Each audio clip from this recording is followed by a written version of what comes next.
গুরু কেমন হইতে পারে সেই গুরুদেবের লীলাগত আস্বাদন করবো।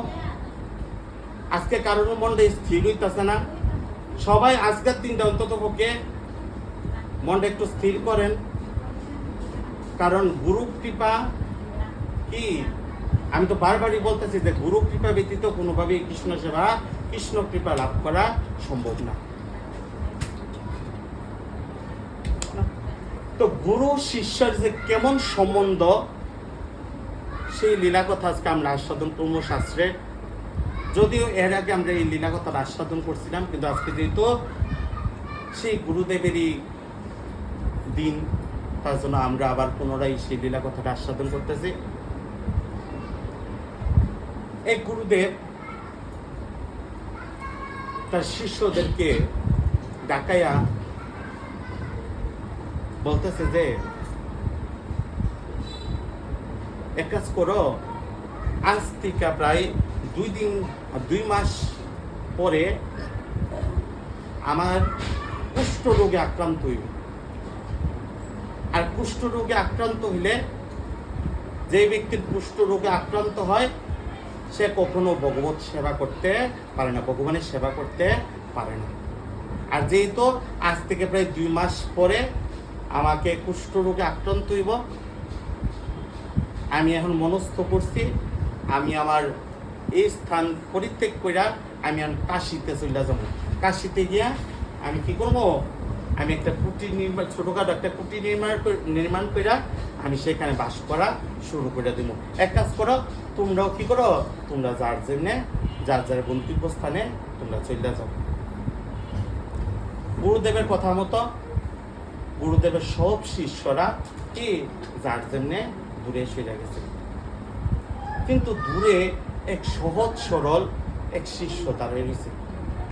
গুরুদেব ডাক দিয়ে জিজ্ঞাসা করতেছে, কিরে বাবা, সবাই তো যার জন্য চলে গেল, তুই গেলি না? তোর শিষ্য কাছে আগাইয়া চোখে জল ফলাইতেছে আর হাত জোর করে বলতেছে, বাবা সবাই তো যার জন্য চলে গেল, কিন্তু বাবা আমার তো যাওয়ার কোনো জায়গা নেই। বাবা আমার মন ও প্রাণ সবকিছুই তো তোমার চরণে আমি সমর্পণ করে দিছি। বাবা আমার তো যাওয়ার মতো কোনো জায়গা নেই। বাবা আমিও তোমার সাথে কাশিতে যাবো, আমিও তোমার সাথে থাকি। তোর গুরুদেব বলতেছে যে, বাবা রে তুই আমার সাথে কি করে থাকবি? আমার তো খুব কঠিন রূপ দেখা দিতেছে, তুই তো আমার সাথে যাইতে পারতি না। বাবা তুই আমার সাথে থাকতেও পারতি না। না বাবা, যেহেতু আমার মনোপ্রাণ সবকিছু আমি গুরুর চরণে সমর্পণ করে দিছি, তো গুরুদেব যেমনই হোক আমি গুরুর চরণ ব্যতীত আমি আর অন্য কোনো জায়গায় যেতে পারবো না। আচ্ছা ঠিক আছে, তাহলে চল। সেই গুরু শিষ্য কি করছে, কাশিতে আইসা একটা ছোটখাটো একটা পাতা দিয়া, লতা পাতা দিয়ে ছোট একটা কুটির নির্মাণ করে সেখানে বাস করা শুরু করছে। দেখতে দেখতে 2 মাস পূর্ণ হয়েছে। সেই গুরুদেবের কুষ্ঠরোগ দেখা দিচ্ছে। এমন কুষ্ঠরোগ দেখা দিছে যে দেখতে দেখতে 1 বছর বেঁচে গেছে। সেই শিষ্য গুরু সেবা ব্যতীত এই কুটির টিকা 1 মুহূর্তের জন্য বাইরে বের হয় না। শুধু 2টা কারণে বাইরে বের হয়। কিসের জন্য? গুরুদেবের স্নানের জল আনার জন্য আর গুরুদেবের সেবার জন্য। এই লতা পাতা যাই বা তা বাইরের থেকে তুলে আনে, উঠায় আনে কি করে, তাই সিদ্ধ করে ভগবানকে নিবেদন করা, ভগবানের মহাপ্রসাদ গুরুদেবকে সেবা করা, তারপর নিজে সেই গুরুদেবের মহাপ্রসাদটা গ্রহণ করে। আর নাই তো সারাক্ষণ এই গুরুদেবের সেবায় ব্যস্ত। এই কাশী ধামে, এই কাশী কার স্থান? বাবা বিশ্বনাথের স্থান, মানে মহাদেবের স্থান কাশী। কাশীতে কি আছে? কাশীতে গঙ্গা আছে। মানুষ সেই কাশীতে গঙ্গা স্নান করতে যায়, বিশ্বনাথকে দর্শন করতে যায়। কিন্তু সেই গুরুদেবের প্রতি তার শিষ্যের এতটাই নিষ্ঠা, এতটাই ভক্তি যে সে তার গুরুদেবকে ছাড়া সে বাইরে 1 মুহূর্ত সময় পর্যন্ত নষ্ট করে না। এমনকি বিশ্বনাথ ভগবান তাকে পর্যন্ত দর্শন করার জন্য সেই শিষ্য করার জন্য বাইরে যায় না, গঙ্গাতে পর্যন্ত স্নান করার জন্য যায়। সারাক্ষণ সে গুরু সেবায় ব্যস্ত। এতটাই এমনই সে সেবাপ্রেমী, সারাক্ষণ গুরুদেবের যত্ন, যেহেতু কুষ্ঠরোগী। এমনও দিন যায় গুরুদেবের গায়ের টিকা যেই গা আছে সেই গায়ের ভিতরে কি পোকামাকড় পর্যন্ত কিলবিল করে। সেই শিষ্য কি করে, নিজের হাতে গুরুর গায়ের থেকে সেই পোকা ডিরে তুইলা ফালা। এমন গুরু শিষ্যের ভালোবাসা। এমন করতে করতে 1 বছর কেটে গেছে। একদিন মহাদেব সেই কৈলাসে থেকে সেই গুরু শিষ্যের এমন প্রীতি, এমন ভালোবাসা দীক্ষা, একবার মহাদেব হাসতেছে, আরেকবার তার মুখটা মলিন হইয়া তার চোখের কোণে জল ঝরতেছে। পার্বতী জিজ্ঞাসা করতেছে, হে নাথ, হে প্রভু, আপনার লীলা বোঝা বড় দায়। আপনি একবার হাসতেছেন, একবার আপনার বদনটা মলিন, আপনার চোখের কোণে জল। আচ্ছা প্রভু, আপনি আপনার কোন ভক্তের কথা স্মরণ করে আপনার একবার হাসি পায়, একবার আপনি কাঁদেন? তো জানো পার্বতী, আমার কাশিতে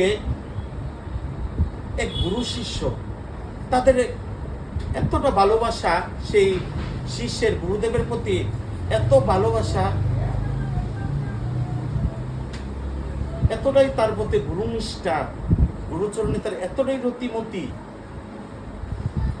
যে আমি পর্যন্ত তার গুরুনিষ্ঠা, গুরু ভক্তি দেখা একবার আমার হাসি পায়, একবার আমার কান্না আসে। সেজন্য সে আমার ধামে থেকে, অথচ তার গুরুদেবকে গড়ে রেখা একবারের জন্য সে আমাকে দর্শন করার জন্য আমার মন্দিরে যায়। তার কুটিরের পাশে স্বয়ং গঙ্গা আছে, কিন্তু গঙ্গাতেও পর্যন্ত স্নান করার জন্য সে এক মুহূর্তের জন্য সে গঙ্গাতেও পর্যন্ত যায় না। পার্বতী জানো, আমার না খুব ইচ্ছা করতেছে সেই গুরুদেবের শিষ্যটার কাছে একবার যাওয়ার, গিয়া তাকে একবার জড়ায় ধরার আমার খুব ইচ্ছা। আমি এই মুহূর্তেই যাবো পার্বতী।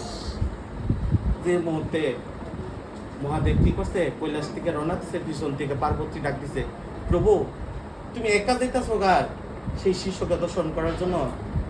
আমারও খুব ইচ্ছা করতেছে, প্রভু আমাকেও সাথে করে নিয়ে যাও। তখন মহাদেব কি করছে, পার্বতীকে সহকারে সেই গুরু শিষ্যের কুটিরে নাইসা উপস্থিত হয়েছে। মহাদেব সেই শিষ্যটা ডাকতেছে, ওগো শুনছ ভক্ত, তুমি একটু বেরিয়ে দেখো তোমার দুয়ারের সামনে আজকে কে এসা উপস্থিত হয়েছে। কে? সাক্ষাৎ বিশ্বনাথ। পার্বতীকে নিয়ে সেই শিষ্যের কুটিরের সামনে এসে উপস্থিত হয়েছে। তখন সেই শিষ্য কি করতেছিল, গুরুদেবের পদ সেবা করতেছিল। ডাক দিয়ে বলতেছে যে আপনি যেই হন, আমি এই মুহূর্তে আপনাকে দর্শন দিতে পারবো না, কারণ আমি এখন আমার গুরুদেবের পদ সেবা করতেছি। আর আমার গুরুদেব কে? তন্দ্রা অবস্থা। যতক্ষণ পর্যন্ত আমার গুরুদেবের নিদ্রা না আসবে, আমি ততক্ষণ এই স্থান থেকে উঠতে পারবো না। আমি আমার গুরুদেবের সেবা করতেছি, গুরুদেবের পদ সেবা করতেছি, তার জন্য আমি কি করবো না, আমি এখন আপনাকে দর্শন দিতে পারবো না। আপনি যেই হন, যদি আমি আপনাকে, আপনি যদি চান আমাকে দর্শন করতে, তাহলে কি আপনাকে এখানে অপেক্ষা করতে হবে। সাক্ষাৎ বাবা মহাদেব তার দর্শন লাভের আকাঙ্ক্ষার জন্য তার কুটির সামনে এসে উপস্থিত হয়েছে। কি তার গুরুদেবের চরণের প্রতি তার এতটাই নিষ্ঠা, এতটাই ভক্তি যে সাক্ষাৎ মহাদেবকেও পর্যন্ত সে দর্শন দিতে চাইতেছে না। কারণ সে যদি এখন মহাদেবকে দর্শন করার জন্য উঠতে যায়, তাহলে কি গুরুদেবের ঘুমের কি বিঘ্ন ঘটবে। কারণ গুরুদেবের পদ সেবা করতেছে, এখন যদি পদ সেবা বাদ দিয়ে সে যদি উঠতে যায়, তাহলে গুরুদেবের চোখে তন্দ্রাটা কি চলে যায়। সাথে সাথে সেই মহাদেব পার্বতীকে বলতেছে, দেখছো পার্বতী, তার গুরুর প্রতি কতটুকু নিষ্ঠা, কতটুকু ভক্তি। তার দুয়ারে সাক্ষাৎ ভগবান শঙ্কর এসে উপস্থিত দিছে, তারপর সে গুরুদেবের সেবা বিঘ্ন করতে সে রাজি না। গুরুদেব অন্তর্যামী ভগবান, গুরুদেব কি করছে, গুরুদেবের সাথে সাথে ঘুমাই গেছে। গুরুদেবের নিদ্রা হয়েছে। এখন কি সেই শিষ্য এসে দুয়ারে সেই শঙ্কর পার্বতীকে দর্শন করে তাদেরকে দণ্ডবত প্রণাম করছে। তখন সেই মহাদেব কইতেছে, ভক্ত, তোমার গুরুপতি নিষ্ঠা, ভক্তি, ভালোবাসা দেখা আমি তোমাকে আশীর্বাদ দিতেছি। তুমি আমার থেকে কি বর চাইবা, তুমি আমার থেকে বর চাই আনো। তখন সেই গুরুনিষ্ঠ শিষ্য কইতাছে যে প্রভু, আমি তো আপনার থেকে বর চামো, বর চাইতে গেলে আমার কি করতে গো, গুরু আজ্ঞা লাগবে। এখন আমার গুরুদেব কি অবস্থা, নিদ্রিত অবস্থা। তো গুরুদেব যতক্ষণ পর্যন্ত তার নিদ্রা ভঙ্গ না হইব, আমি গুরুদেবের থেকে আজ্ঞা নিতে পারব না। তাহলে আপনার কি করতে হবে, এখানে আমাকে যদি আপনার বর দেওয়ার আকাঙ্ক্ষা থাকে, তাহলে কি আপনাকে এখানে অপেক্ষা করতে হইব। মহাদেব যতই তাকে দর্শন করতেছে, মহাদেবের কি তার হৃদয়, মহাদেবের ভিতরে যেমন হৃদয়ে আনন্দের একটা উচ্ছ্বাস ভিতরে গেছে। গুরুদেব তো সবই জানে, গুরুদেবের কি নিদ্রা ভঙ্গ হইয়া গেছে। তখন গুরুদেবকে বলতেছে যে বাবা, ভগবান শঙ্কর তো আমাদের কুটিরের নাইসে উপস্থিত হইতে আমাকে বর দিতে চাইতেছে। বাবা, আমি কি মহাদেবের কাছ থেকে, সেই শঙ্করের কাছ থেকে কি আমি বর চামো? তখন সেই গুরুদেব কইতেছে, বাবা, তোকে সাক্ষাৎ শঙ্কর এসে বর দিতে চাইতেছে, তোর কি বর লাগবো তুই এই মুহূর্তে চাইয়া নে। তুই যদি চাস, তুই অনেক কিছুই শঙ্করের কাছ থেকে বর চাইয়া নিতে পারিস, কিন্তু একটা কথা, আমার সুস্থতা কামনা করে তুই কিন্তু শঙ্করের কাছ থেকে কোনো বর চাইবি না। তুই এমন কথা গিয়ে বলতে পারবি না যে প্রভু, আমার গুরুদেবকে তুমি সুস্থ করে দেবো। এমন পর যদি তুই না চাইতে পারো, তাহলে তুই যা খুশি তুই বর চাইয়া নে। আচ্ছা বাবা, ঠিক আছে। হাত জোর করে শঙ্করের কাছে পেতেছে, প্রভু মহেশ্বর, আমার কোনো কিছু বরের প্রয়োজন নেই।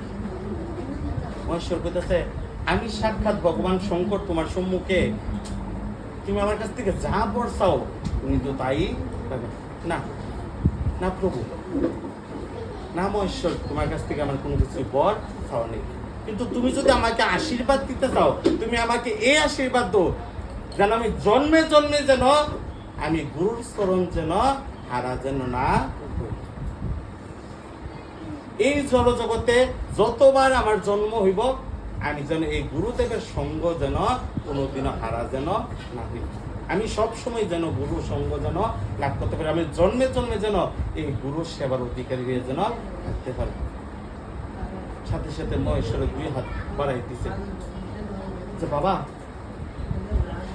তুই একবার আমার কাছে আস, তোকে জড়াই তৈরা আমার হৃদয়টা কি করি, একটু শান্ত করি। সেই শঙ্কর পার্বতী সেই গুরুনিষ্ঠ শিষ্যকে দর্শন কইরা তারা কৈলাসের উদ্দেশ্যে রওনা দিতে। এদিকে সাক্ষাৎ বৈকুণ্ঠনাথ নারায়ণ সেই শিষ্যকে দর্শন করার জন্য বৈকুণ্ঠ থেকে রওনা দিতেন।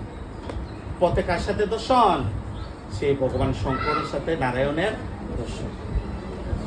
সেই ভগবান নারায়ণকে দর্শন করে মহাদেব কি করজোরে সেই নারায়ণের চরণে প্রণতি জানাইছে। তো নারায়ণ জিজ্ঞাসা করতেছে, কি মহেশ্বর, কোথায় থেকে তুমি আসলা? মহেশ্বর কি করতেছে, কাশীতে এক গুরুনিষ্ঠ শিষ্যকে আমি দর্শন করে আইছি প্রভু। তো নারায়ণ কইতেছে, আমিও তো তাকে দর্শন করার জন্য কাশীতে যাইতেছি। সেই নারায়ণ আইসা সেই গুরু শিষ্যের কুটিরের সম্মুখে এসে উপস্থিত হয়েছে।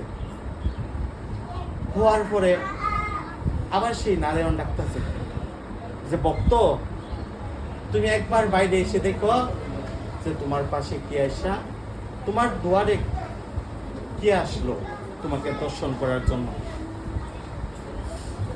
তখনও সেই গুরুনিষ্ঠ শিষ্য দেখতেছে কি সাক্ষাৎ ভগবান, সাক্ষাৎ বৈকুণ্ঠনাথ এসে তার দুয়ারে উপস্থিত। দণ্ডবোধ প্রণাম নিবেদন করছে। প্রণাম নিবেদন করার পরে আবার নারায়ণ বলতেছে যে বাবা, তুমি আমার কাছ থেকে কি বর চাইবা? তুমি আমার কাছ থেকে বর চাই আনো। নারায়ণের কাছেও একটা প্রার্থনা যে প্রভু, তুমি যদি আমার কোনো কিছু বর দিতে চাও তাহলে আমাকে এই বর দাও যেন জন্মে জন্মে যেন আমি কি গুরুর চরণে যেন আমার রতিমতি যেন সবসময় থাকে। গুরু সেবা ব্যতীত আমি আর অন্য কোনো বর চাই না। সেই নারায়ণকে বিদায় দিল। দিয়া যখন সেই শিষ্য সেই কুটিরের ভিতরে প্রবেশ করছে, সেই গুরুদেব কি সেই নিজ রূপ আবার দর্শন করছে, নিজ রূপ ধারণ করছে। এতদিন গুরুদেব কি করছিল? তার শিষ্যকে পরীক্ষা করার জন্য নিজের গায়ের ভিতরে কুষ্ঠ রোগে আক্রান্ত একটা ছলনা ধারণ করছিল তার শিষ্যকে পরীক্ষা করার জন্য। আজকে গুরুদেব তার শিষ্যের রতিমতি ভজন ভালোবাসার প্রীতি দীক্ষা আজকে গুরুদেব কি করছে? নিজের গায়ের সব কুষ্ঠ রোগ জায়গা ফালাই দিয়া নিজের সুন্দর রূপ ধারণ করে তার শিষ্যকে রাখতেছে। বাবা রে, আয় বাবা, তুই আমার দিকে আয়। আমি আসলে দেখতে চাইছিলাম যে আমার কোন শিষ্যরা আমার প্রতি তার ভালোবাসা আছে। আমি সেইটা মাত্র পরীক্ষা করার জন্য আমি আমার নিজের গায়ে কি করছিলাম? সেই কুষ্ঠ রূপ বিস্তার করছিলাম। তো বাবা, যদি আমার কোনো শিষ্য থেকেই থাকে, তুই একমাত্র আমার শিষ্য। আমি তোকে আশীর্বাদ করি, যেই শঙ্কর তোর দুয়ারে আসছিল তোকে দর্শন করতে, তুই যদি চাইতি তুই কিন্তু যে কোনো বর, এমনকি তুই বৈকুণ্ঠ স্থান পাওয়ার বরও কিন্তু তুই শঙ্করের কাছ থেকে চাইয়া নিতে পারতি। যে সাক্ষাৎ বৈকুণ্ঠনাথ নারায়ণ তোর নিকট আছে, তুই চাইলেও কিন্তু নারায়ণের কাছ থেকে এই বৈকুণ্ঠের বড় কিন্তু চাইয়া নিতে পারতি। কিন্তু তুই কিছুই চাস না, তুই নিজের স্বার্থের জন্য তুই কোনো কিছু কামনা করছিস। তোর একটাই বাসনা ছিল যেন জন্মে জন্মে যেন তুই গুরু চরণের জন্য তোর ভক্তিমূর্তি থাকে। তো গুরু শিষ্যের সম্বন্ধটা আসলে ঠিক সেই রকমই হওয়ার দরকার। গুরুর প্রতি কতটুকু ভালোবাসা, যে গুরুদেব বছর একদিন ঘরে আইছে, একটু ফল জল দিলাম, কিছু দক্ষিণ হাত তুলে দিলাম, এটাকে গুরু সেবা বলা। গুরুর কোন জিনিসটাতে গুরুদেব সন্তুষ্ট, গুরুদেব কোন জিনিসটাতে প্রীত হইব, কোন জিনিসটা শিষ্য পালন করলে গুরুদেব খুশি হইব, যেন গুরুদেবের চরণে অপরাধ যেন না করা যায়, এমন কাজগুলি আমাদেরকে করতে হবে। গুরুর চরণে যেন কোনোভাবে অপরাধ না হতে পারে। কারণ কৃষ্ণ রুষ্ট হলে গুরু রাখিবারে পারে, গুরু রুষ্ট হলে কৃষ্ণ রাখিবারে না রে। এই কথাটার অর্থ কি? কৃষ্ণ যদি আমাদের প্রতি কোনো কারণে রুষ্ট হয়, আমাদের অপরাধের কারণে যদি কৃষ্ণ কোনোদিন যদি আমাদের প্রতি রুষ্ট হয়, তাহলে গুরুদেবের কৃপা থাকলে গুরুদেব কি কৃষ্ণকে বুঝায় শুনে শান্ত করতে পারে। কিন্তু গুরুদেব যদি কোনো কারণে রুষ্ট হয়, কৃষ্ণর পক্ষে কোনোভাবেই সম্ভব না গুরুদেবকে শান্ত করতে। তার জন্য গুরু সর্বোত্তম। ভগবান শ্রীকৃষ্ণ যত যুগে যত রূপ ধারণ করে, যেই যুগে যেই রূপ ধারণ কইরা তিনি আমাদের মতো জীবদেরকে শিক্ষা দেওয়ার জন্য তিনিও কি করছে? তিনিও গুরু গৃহে গিয়া গুরুদেবের আশ্রিত হয়েছে। কারণ কৃষ্ণ কি দিচ্ছে? আমি যদি না করি তাহলে আমার ভক্তরা সেটা পালন করবে না। তার জন্য বলছে গুরুকে মনুষ্য গান না করার জন্য। গুরুকে মনুষ্য গান না করিও কখন, গুরু নিন্দা কবু করনে না করো শ্রবণ। যেটাই হয় গুরু নিন্দা সেটাই না যাইবে। গুরু বিক্রিয়া যদি দেখো কখন, তথাপি গুরুর বিক্রিয়া মানে গুরুর যদি কোনোদিনও বিক্রিয়া ঘটে, মানে হঠাৎ করে গুরুদেব কোনো কারণে রাগিয়া গেল, তাহলে কি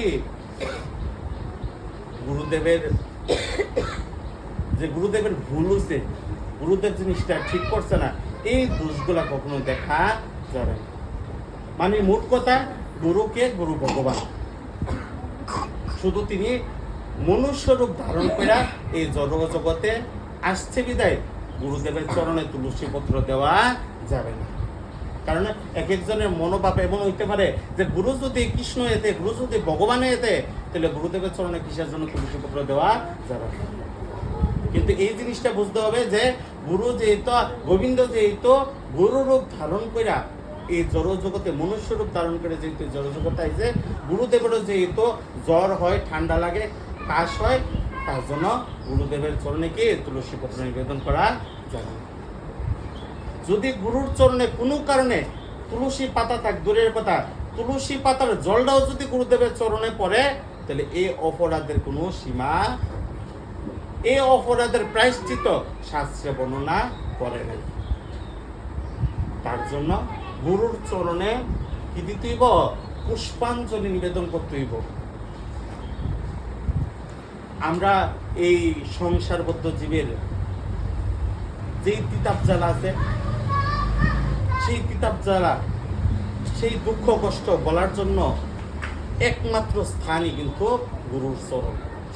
কারণ আমরা যদি আমাদের দুঃখ কষ্টটারে যদি আমরা গুরুর চরণে যদি নিবেদন করি, গুরুদেব যদি একবার খালি কয় যে যা তোর মঙ্গল হইব, গুরুদেবের একটা মুখের বাক্যই কি?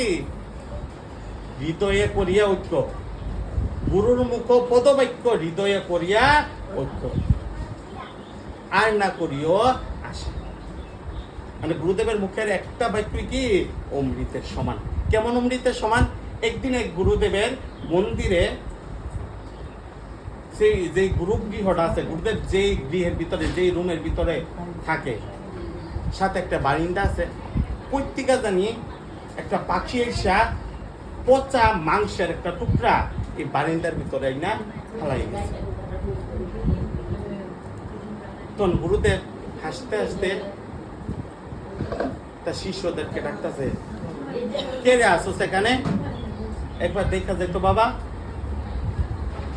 তখন তার শিষ্যরা হিসেবে, বাবা আমি তো এখানে।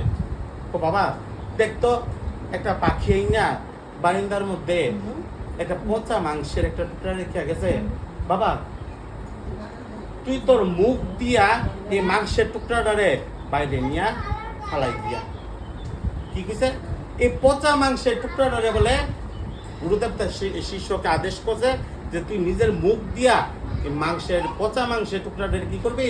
বাইরে নিয়া ফালাই দিবি। আচ্ছা, আমাদের মতো সাধারণ মানুষকে যদি গুরুদেব এমন আদেশ করে, আমাদের পক্ষে সম্ভব হইব? আমরা সাধারণ গুরুদেবের চরণ তো জল নিতাম গেলে কত ঘৃণা।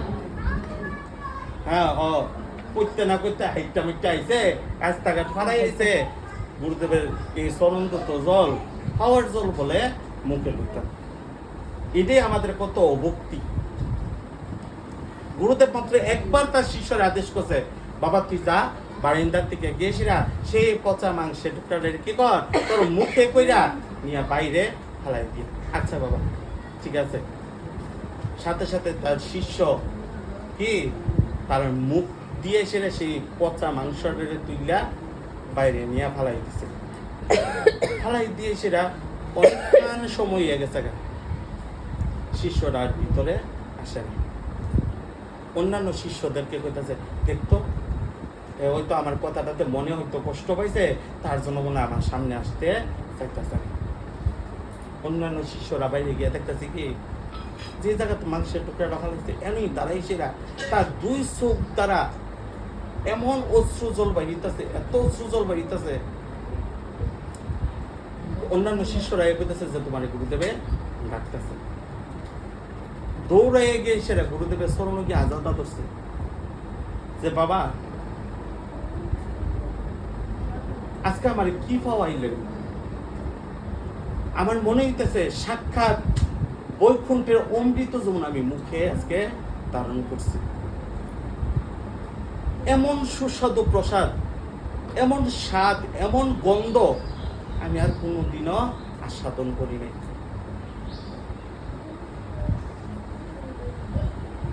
এই অমৃতময় সুধা পান করার পরে তার ভগবানের প্রতি এতটাই ভক্তি হয়েছে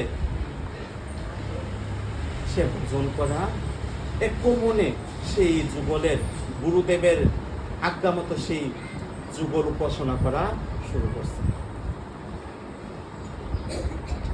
তো তার কি উপকার হইল না অপকার হইল? সে যদি নিন্দা কইরা সেরা এই গুরুদেবের কথাটারে যদি বিশ্বাস না কইরা সে যদি এটাকে কি মনে করতো এই পচা মাংস এমন কানি যদি করতো, যদি গুরুদেবের কথাটা যদি না মানতো, তাহলে সে আর আজকে এই অমৃতময় সুধা পান করতে। গুরুদেব অন্তর্যামী ভগবান, গুরুদেব কি জানে শিষ্যদের মনের ভিতরে কি চলে, গুরু সেটা জানতে পারে। কারণ আমাদেরকে উদ্ধার করার জন্য আমরা যতই তিতাব জ্বালায় এই সংসারে জ্বলি নাকি লিগা, গুরু গোবিন্দ ছাড়া আমাদের উদ্ধার, আমাদেরকে কৃপা কইরা আমাদেরকে উদ্ধার করার আর কোনো বান্ধব, স্ত্রী বলো, পুত্র বলো, কন্যা বলো, সবই মায়ার সংসার। এই পৃথিবী থেকে যারা চলে গেছে তাদের সাথে কি কেউ গেছে? এত যে আমার স্ত্রী পুত্র কন্যা সন্তান আদি সব কিছুর মায়াতে যে জড়াই গেছি, কেউ কি কারোর সাথে যাইব? কেউ কিন্তু কারোর সাথে যেত না। এখন প্রাণটা চলে যাক, আর কোনো সম্বন্ধ যতক্ষণ এই দেহের ভিতরে আত্মা আছে ততক্ষণ ওই সম্বন্ধ আছে। আত্মা এক গুণে বাড়িয়ে যাব, তার সাথে আর কোনো সম্বন্ধ থাকবে না। সম্বন্ধ একমাত্র কার সাথে? শুধু গুরু আর গোবিন্দর সাথে। শুধু একমাত্র গুরু আর গোবিন্দ ব্যতীত আর কোনো সম্বন্ধ নাই। তার জন্য আমরা যতই দুঃখ কষ্ট যন্ত্রণার ভিতরে ভোগ করি, আমরা হয়তো কারোর কাছে বইলা মনে দুঃখটা একটু হালকা করতে পারি, কিন্তু কেউ কিন্তু আমাদেরকে কোনো উপকার করে উদ্ধার করতে পারবে না। উপকার করলে একমাত্র ভগবানই আমাদেরকে উপকার করতে পারবে। একদিন দ্রৌপদীকে আমাদেরকে যে দুঃখ কষ্ট থেকে তিতাব জ্বালার থেকে যে ভগবানই উদ্ধার করতে পারে, এই প্রসঙ্গে দ্রৌপদী একদিন বলতেছে যে জানো তোরা, যখন বেশি দুঃখ কষ্টের মধ্যে থাকবা, যখন আর দুঃখ কষ্ট সহ্য করতে পারবা না, তখন একমাত্র গোবিন্দর নাম স্মরণ করবা, আমার শ্রীহরির নাম স্মরণ করবা, কৃষ্ণর নাম স্মরণ করবা। জানো তোরা, কৃষ্ণ ব্যতীত আমাদেরকে উদ্ধার করার আর কেউ। জানো তোরা, আমারও খুব গৌরব ছিল, কারণ আমি পুরো বংশের পুত্রবধূ। আমার 5-5টা স্বামী। আমার খুব অহংকার ছিল, কারণ আমার স্বামীরা খুব বলবান, খুব শক্তিশালী, কারোর ক্ষমতা নাই আমার গায়ে স্পর্শ করার। জানো তোরা, আমার 5-5টা স্বামী থাকা সত্ত্বেও ঘোড়া সমাজের ভিতরে সেই দুর্যোধন কি আমাকে নগ্ন করার চেষ্টা করছে। আমি আমার 5-5টা স্বামীর কাছে গিয়েছিলা হাত জোর করে তাদের কাছে মিনতি করছি, আমাকে বাঁচাও, আমাকে বাঁচাও, কিন্তু কেউ আমাকে বাঁচাইতে পারলো না। বড়া সমাজের ভিতরে তারা মাথা নত করে রাখছে, কিন্তু আমাকে তারা রক্ষা করতে পারে না। জানো তোরা, সেই মুহূর্তে আমার একমাত্র কৃষ্ণের কথা স্মরণ হয়েছে। আর কৃষ্ণের কথা স্মরণ হওয়া মাত্রই আমি যখন 2 হাত তুলা হ্যাঁ, কৃষ্ণ আমাকে রক্ষা করা। একবার শুধু কৃষ্ণকে স্মরণ করছি, কৃষ্ণকে ডাকছি, সেই মুহূর্তে দৌড়াই এসে কৃষ্ণ আমাকে, আমার ইজ্জত, আমার সম্মান রক্ষা করছে।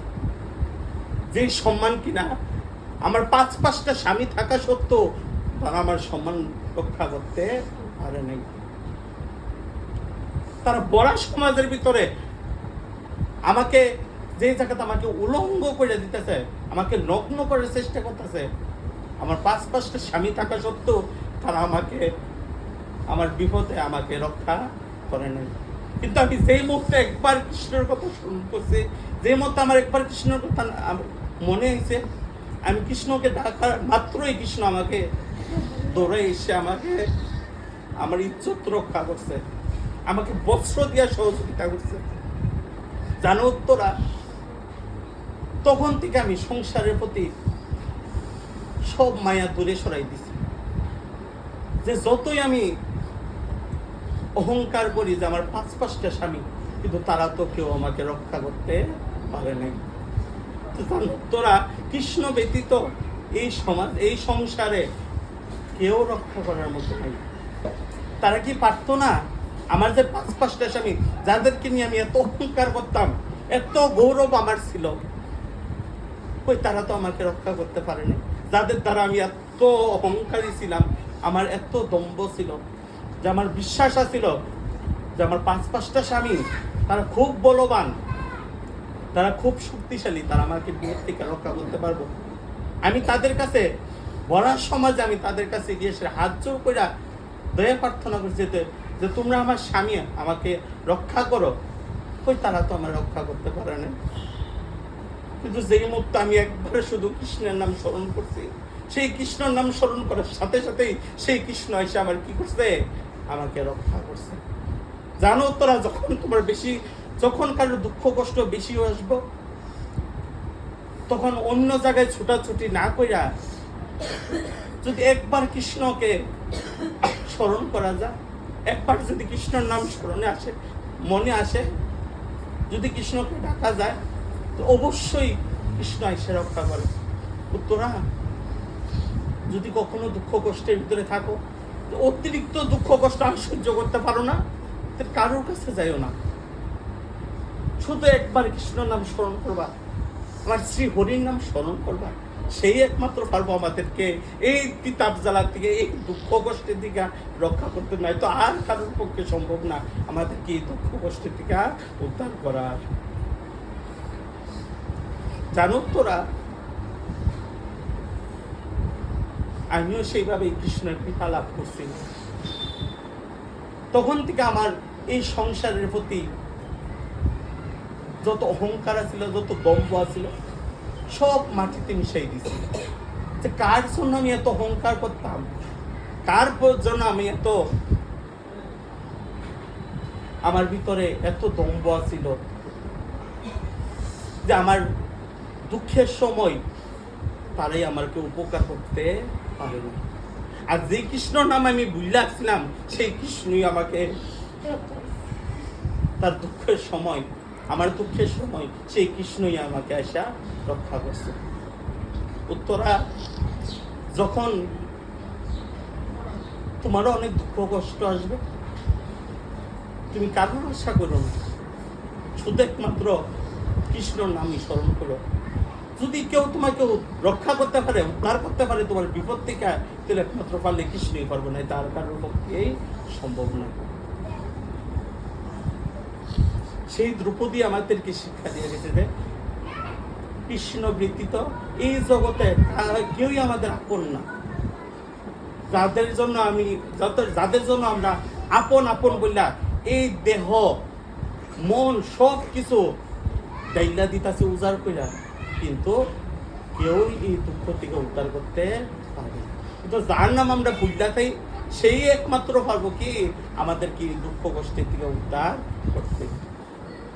কিন্তু তার নামই আমরা স্মরণ করতে আমাদের স্মরণে থাকে না, আমাদের মনে থাকে না। দুঃখ কষ্ট জ্বালা উঠলে আমরা বিভিন্ন জায়গায় ছুটাছুটি করি, কিন্তু তখন ভগবানের কথা আমাদের স্মরণে আসে না। তখন আমরা ভগবানকে মনে করি কি সাধারণ একটা বিগ্রহ, সাধারণ একটা চিত্রপট, এই গান করি।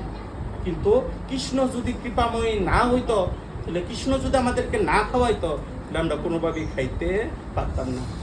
কৃষ্ণই আমাদেরকে খাওয়াইতেছে, আমরা খাইতেছি। কৃষ্ণই আমাদেরকে চলাইতেছে, আমরা চলতেছি। কিন্তু আমরা অহংকারে মত্ত হইয়া আমরা সেই কথা মানতে নারাজ। এই অহংকার, দম্ভ, এগুলো বেশি দিনের জন্য। একদিন কি, একদিন সব কিছুই জলাঞ্জলি হইব। যখন এই দেহটা থেকে প্রাণ পাখি চলে যাইব, তখন আর কারোর সাথে সম্বন্ধ থাকবে না। যাদের জন্য আমরা এত তরাই বড়াই, এত বুক বাসনায় লিপ্ত, তারাও আমাদের সঙ্গে যাবে না। শুধু যাওয়ার দুয়ার কতটুকু, বাড়ির গেট পর্যন্ত, এরপরে আর কেউ যাবে না। এই যে স্বামী স্ত্রীর এত ভালোবাসা, এই যে স্বামী স্ত্রীর এত বন্ধন, যখন একটা স্বামী মারা যায়, তার স্ত্রীর স্থান কতটুকু, ওই ঘরের দুয়ার পর্যন্ত। স্ত্রী চাইলে কি স্বামীর সঙ্গে শ্মশানে পর্যন্ত যাইতে পারে না। যেই স্বামী কিনা স্ত্রীকে চোখে হারা, যেই স্বামী কিনা তার স্ত্রীকে একা ঘরে রেখে কোনো অন্যত্র যাইতে চায় না, কিন্তু শেষের বেলা এই দুয়ার থেকেই চিরদিনের মতো বিদায় দিয়া যার যার গন্তব্যস্থানে চলে যায়। তাহলে আমরা গৌরব করি কিসের জন্য? কার দ্বারা আমরা গৌরব করতেছি? যে আমাদেরকে এত রূপ দিছে, এত যৌবন দিছে, এত অর্থ দিছে, কিন্তু তার নাম আমরা স্মরণ করতে পারি না। তার নাম একবার আমাদের মুখ দিয়া আসে না। তার জন্য সর্ব আগে কৃষ্ণের নাম স্মরণ করতে হইব। সেই গুরুদেবের চরণে আশ্রিত এসেরা সেই কৃষ্ণের নাম আমাদের অবশ্যই স্মরণ মননে রাখতে হইব। তাহলে যদি আমাদের এই সংসারে তিতাব জ্বালা, দুঃখ কষ্ট যদি একটু নিবারণ হইতে পারে। সবাই একটু সময় সুযোগ করে সেই কৃষ্ণের ভজন করানোর চেষ্টা করবেন, কারণ আর বেশি দিন সময় আমাদের হাতে নাই। আমাদের হাতে সময় কয়দিন? 7 দিন। এই 7 দিনের ভিতরে যে কোনো একটা ঘটনা ঘটতে যায়। তার জন্য যে যতটুকু সময় পান, একটু বাজে জায়গায় বাজে কথায় সময়টা নষ্ট না করে একটু কৃষ্ণ নাম করার চেষ্টা করবেন, একটু ভগবানকে ডাকার চেষ্টা করবেন। তাইলে যদি আমাদের পরবর্তী জন্মটা যদি একটু শুভজনক হয়, তাহলে যদি আমাদের একটু শান্তি যেন হয়, আমাদের কিতাব জ্বালার থেকে যেন আমরা কিছু লোক রক্ষার জন্য পাইতে পারি। আজকে শ্রী গুরু পূর্ণিমার তিথিতে সেই গুরুদেবের কথা স্মরণ কইরা আমাদের মনের ভক্তিটা গুরুচরণে অর্পণ করছি। এখন গুরুদেব কতটুকু গ্রহণ করছে, এটা একমাত্র গুরুদেব আর ভগবানই জানে। আমাদের যথাসাধ্য আমরা চেষ্টা করছি আজকে ভক্তির সহিত গুরুদেবের চরণে অর্পণ করার জন্য। এখন গুরুদেব জানে কতটুকু আমাদের ভক্তিটা গ্রহণ করছে, গুরুদেব কতটুকু গ্রহণ করছে, গুরুদেব জানে। তো সবার জন্য আমার একটা বিনীত নিবেদন থাকবো যে যে যতটুকু সংসারে থেকে যে মহাপ্রভু কি হয়ে গেছে, যে গৃহস্থ আশ্রমে থেকেও ভগবানকে ডাকা যায়। গৃহে কিংবা বনে থাকো, সদাই হা গৌরাঙ্গ বলে ডাকো। তার জন্য আমাদের গৃহকর্ম করার পরে যেই সময়টা আমাদের হাতে থাকবো, সেই সময়টা আমরা একটু ভগবানের কাজ করার চেষ্টা করবো, যেন ভগবানের চরণে, গুরুর চরণে যেন রতিমতি যেন থাকে। এই বললে আজকে আমাদের এই বিশেষ উদযাপনের দিনটাকে সমর্পণ করব। আসলে ভগবানের বিষয়, ভগবানের কথা, গুরু কথা, এগুলা কোনোদিনও শেষ হয়, এগুলা কোনো শেষ নাই।